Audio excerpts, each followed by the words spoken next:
हे सोनक जी, तब भगवान करुणा निधान अपनी सारी शक्ति इसी भागवत समुद्र में, अपनी सारी शक्ति इस भागवत में समाहित करेंगे और अंतर्याम होकर के इसी भागवत में प्रवेश करेंगे। इसलिए इस भागवत की बड़ी भारी महिमा है। बोलिए श्रीमद् भागवत महापुराण की।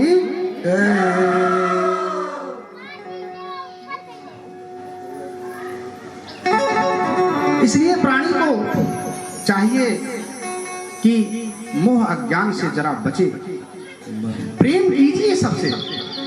प्रेम तो मनुष्य के जीवन का सार है, मगर मोह जनित जो भयानक कह लीजिए तो एक बहुत बड़ा एक विष, इस मोह में पड़ करके सारे लोग, हम सब अपना एक एक क्षण समय गंवा रहे हैं। कैसे? तो बता रहे हैं कि एक बैल है, एक किसान के वहां एक बैल है और किसान उस बैल को रखा है और डेली खेत जोत कर लाता है और उस बैल को चारा दे करके उसको उसका पालन भी करता है। और वो किसान कौन है? तो तरुण अवस्था में है, युवा अवस्था में है, उसकी एक पत्नी भी है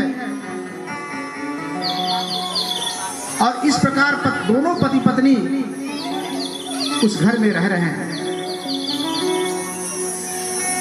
उसके वहां एक बिल्ली भी रहती थी, ध्यान दीजिएगा।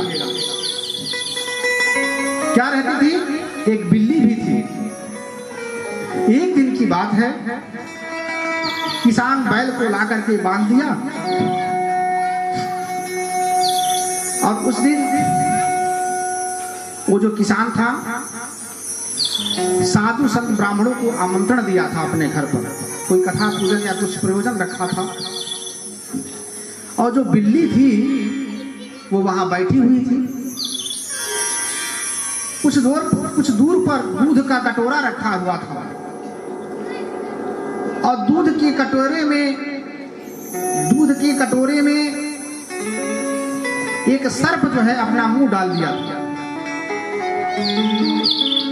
अब वो दूध या तो विष के समान हो जाएगा या तो जूठा हो जाएगा। बिल्ली ने सोचा, क्या सोचा कि इस सर्प ने अपना मुंह डाल दिया है। बिल्ली का भी स्वभाव जानते हैं आप सब। वो भी गई और तुरंत उस दूध को जो है अपने पंजे से मारकर गिरा दिया।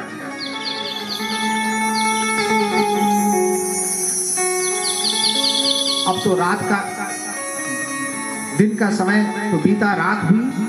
जब रात हुआ तो बिल्ली और वो बैल आपस में बात कर रहे हैं। और क्या बात कर रहे हैं? बिल्ली कह रही है, ओ बैल बाबा, और बैल वो कोई और नहीं है, उस किसान का पिता है जो बैल बनकर के उस घर में आया हुआ है। और बिल्ली कौन है? उस किसान के यानी उस लड़के की वो माँ है जो बिल्ली के रूप में घर में वहां पर आई, बिल्ली की योनि में आई हुई। बिल्ली कह रही है, देखिए ना स्वामी, मेरी क्या गलती है? क्योंकि जब बिल्ली दूध पी रही थी उस समय उसके बेटे की जो पत्नी है वह एक बेलना लेकर करके और बिल्ली को ऐसा मारती है कि उसका कमरिए टूट जाता है, उसका कमर टूट जाता है। फिर भी वो घसीटते हुए दरवाजे पर बैठी रहती है। जैसे आजकल की माताएं जब बूढ़ी हो जाती हैं तब पर भी टुक टुक टुक टुक है, रोज सुनती है दुनियादारी, फिर भी बेचारी दरवाजे पर बैठी रहती है। हमारे बच्चे को कुछ हो नहीं, हमारे बच्चे का कोई अमंगल ना हो। ये माँ की करुणा है। पुत्र कैसा भी है मगर माँ अपने पुत्र को कभी कुपुत्र नहीं देती। बिल्ली और बैल आपस में बात कर रहे हैं। बिल्ली कह रही है, देखो मैंने क्या बुरा कर दिया, मेरा तो कमर ही तोड़ दी इसने मार कर करके। तो कह रहे बैल पूछ रहा है कैसे? बिल्ली कह रही है कि मेरा यही तो दोष है कि दूध का कटोरा रखा हुआ था और सर्प उसमें मुंह डाल दिया। मैंने सोचा कि मेरा पुत्र ब्राह्मण साधु संतों को बुलाया है, न्योता दिया है, कहीं धोखे से यह दूध उनको कहीं खीर बनाकर पकाकर खिला दिया तो उल्टे इसको श्राप दे देंगे वो लोग, क्योंकि वो झूठा भी हो गया है और विष भी उसमें हो गया। इसलिए मैंने पंजे से मारकर उसको गिरा दिया और बदले में मुझे एक बेलना मेरा कमर टूट गया। बैल कह रहा है हाँ, ये सारी बात दोनों पति पत्नी सुन रहे हैं, क्योंकि रात में वो भी जगे थे, ये बात सुन रहे हैं। तब उनको बड़ा पश्चाताप हुआ। इसलिए प्राणी मुंह में इतना ग्रसित होता चला जा रहा है, इतना ग्रसित होता चला जा रहा है कि लास्ट समय पर भी राम नाम मुख पर नहीं आ रहा। केवल हाय पुत्र, हाय परिवार, सब कुछ ये मेरा है, ये धन मेरा, ये दौलत मेरा, ये मेरा। आखिर क्या रह गया? लास्ट अवस्था में भी पुत्र के मुंह में मरे भी तो बैल के रूप में उसी घर में जीवन खपाने के लिए फिर आ गया।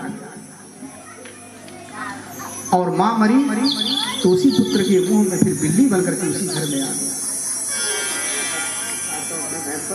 और उसके बाद भी अच्छा करने के बावजूद भी उसे बेलना के रूप में उसे प्रसाद मिल रहा है, कमर टूट जा रहा है। ये प्राणी इतना मोह से ग्रसित हो गया है कि केवल बस अपने परिवार में। इसलिए शास्त्र कहता है कि आसक्ति से बचना बड़ा आवश्यक है।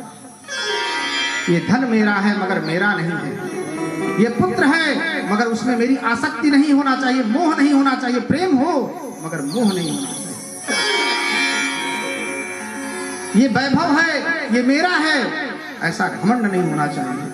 उसमें आसक्ति नहीं होना चाहिए, क्योंकि आसक्ति जब होती चली जाएगी तो लास्ट अवस्था में मरते समय भी वही नजारा आपके चेहरे पर, आपकी आंखों पर जो घूमता रहेगा। फिर राम का नाम जुबान पर मरते समय भी नहीं आ पाएगा। और फिर वही बिल्ली और फिर बैल बनकर के उसी घर में फिर सारा उम्र खपाएंगे और बिल्ली बनकर करके, बैल बनकर करके बोझ को ढोएंगे। इसलिए इस मोह से बचा जाए। बोलिए बाल कृष्ण भगवान की, राधे कृष्ण सरकार की जय।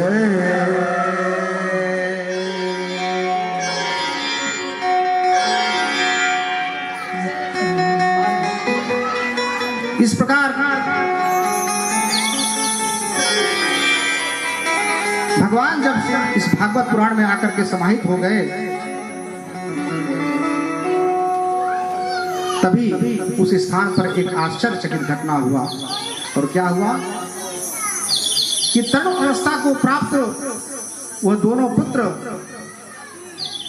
अपने माता के साथ विशुद्ध प्रेम रूपा जो भक्ति महारानी है, वह बार बार श्री कृष्ण गोविंद हरे मुरारी नाम लेते हुए प्रकट हुए।